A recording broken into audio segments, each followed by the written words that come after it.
Jazeera ও মুন্সীগঞ্জ পদ্মাসেতু দুই প্রান্তে জুলাইয়ের গণ অভ্যুত্থানের বীরত্ব ও জুলাই আত্মত্যাগের গ্রাফিটি উদ্বোধন।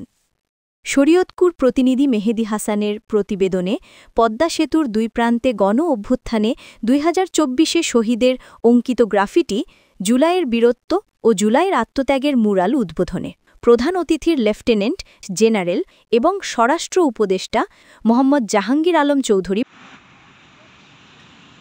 স্বরাষ্ট্র উপদেষ্টা লেফটেন্যান্ট জেনারেল মোহাম্মদ জাহাঙ্গীর আলম চৌধুরী বলেন, এই আন্দোলন সাধারণ আন্দোলন নয়, এটি গণমানুষকে, যুব সমাজকে নতুন পথের দিশার হিসাবে পথ দেখাবে বলে আশা ব্যক্ত করেন। জুলাইয়ের আন্দোলন বুকে ধারণ করে পরবর্তী প্রজন্ম এগিয়ে যাবে আগামীর পথে। জুলাইয়ের আত্মত্যাগ কখনো বৃথা যাবে না। গণ অভ্যুত্থানে বিরোধীরা কখনো দেশে ফিরতে পারবে না বলে মন্তব্য করেছেন লেফটেন্যান্ট জেনারেল জাহাঙ্গীর আলম চৌধুরী।